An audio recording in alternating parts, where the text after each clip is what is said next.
Hi everyone, today we are going to talk about a fundamental aspect of architectural design. Okay, based on the three images here, that we're going to talk about doors. And I hope that you, at the end of the lecture, will be aware that a door is able to evoke certain kind of emotions. It's more than just an entry. Sometimes it can communicate to the user on the overall design of your space. Like for example, if you look at this image here, this door chooses to expose the profile and conceal the handle as opposed to this door which exposes the handle. Okay, it has totally different intentions between these two, and sometimes you even detail the panel in order to create some patterns. At other times, you choose to expose the mechanism of the door to suggest to the user, hey, this is how my door works. It's so industrial. And at other times, you try to be cheeky. You make the door invisible. People do not know that it's a door. And from there, you actually create this element of surprise, element of excitement. Okay, but in order to be able to design this kind of door, you must know how to draw, how to detail for it, right? Okay, so in today's lecture, we're going to touch on the construction principles of doors. Previously, we learned on the overall structural skeleton of building a house, of a building. And in semester 2, we are going to dive into the component design. And I hope that by the end of the lesson, everybody grows to be more sensitive about door detail design.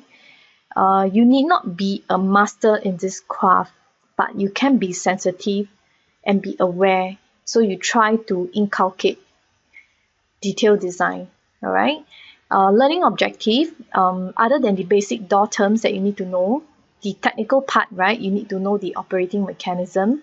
You need to know the door leaf construction. And personally, I feel that the most important part is when you're able to look at details and identify how details separate the different types of doors here. Okay, and at the end of the day, you must be able to know how to draw a door frame to wall connection, because it's only when you draw that you can read drawings. And lastly, you will learn the timber and aluminium door construction methods for a house. Okay, in part 1, we're going to go through functions, operating mechanism, and door leaf construction. So on functions, before we go into a different design, let's look at a door. As you know, a door has to be a movable structure, right, that separates one space to another. It can invite, it can reject. Other than that, it must have adequate width and height, be able to give privacy to the different spaces. It's a connection component. The practical aspect would be the strength and stability to support its own weight. The material must have enough resistance to rain. The material also has to have fire resistance, only for certain types of doors, which you will learn more in year 2. And lastly, for sound resistance and security. Okay, we have two types of door. External door, which is all these external doors, most importantly is weather resistance and security, right? It must also have thermal and sound insulation. Thermal and sound insulation is also for internal doors, where for the same reason that you are trying to segregate spaces. Okay, so in this book by Frank Ching, he's an author of books that illustrates rationale design for many things like doors and windows, even for bathrooms, auditoriums, etc. Okay, he says that doors actually influence your pattern of movement, how you guide people through one door to a space and then to another door. And generally, right, paths connecting doorways should be short and direct, because you do not want people to detour. You want it to make it short and sweet and efficient.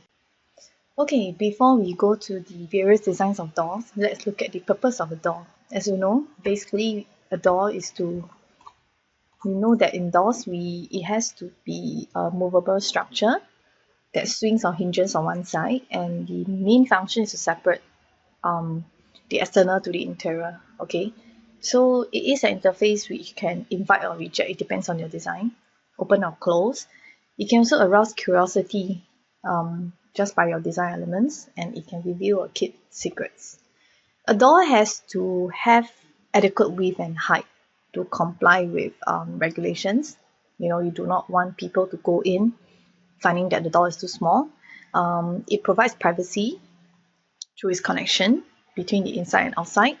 And of course, it has to have strength and stability to support its own weight, be able to resist the weather like your rain, fire resistance to limit the spreads of fire, and of course sound resistance for privacy purposes. And lastly, the door is a secure element, okay, for your spaces. So indoor functional requirement for external door, it closes your egress and ingress through the fabric, this fabric enclosing fabric. It is a measurement of security, weather, thermal, sound, and fire resistance. Whereas for internal door, these are the internal doors. Note that I didn't highlight all these doors because they are just storage doors. Okay, the main internal doors is also this point of contact between egress and egress, and also provide thermal, sound, and fire resistance. Okay, and as an architect, you need to know how to plan your locations of the doors. It influences the pattern of movement, how you want people to move from one door to another space and to another door. So your location matters.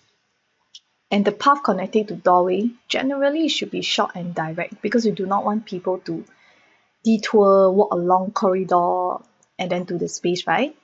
Okay, so now if you look at books by Frank Ching is this author. He does very good rational designs for anything. It can be doors, it can be windows.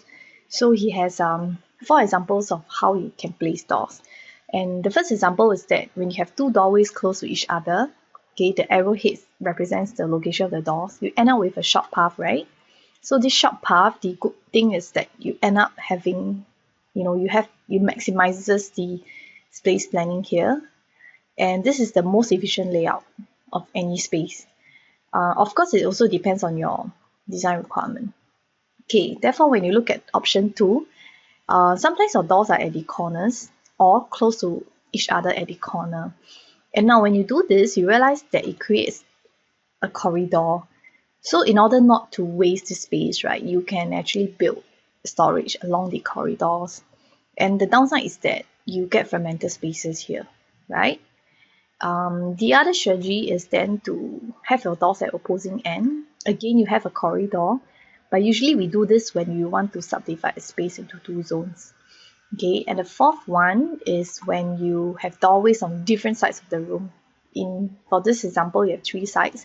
You end up with fragmented spaces. It's very similar to option 2 and 3, but in option 4, you actually have quite usable space, but it's very fragmented.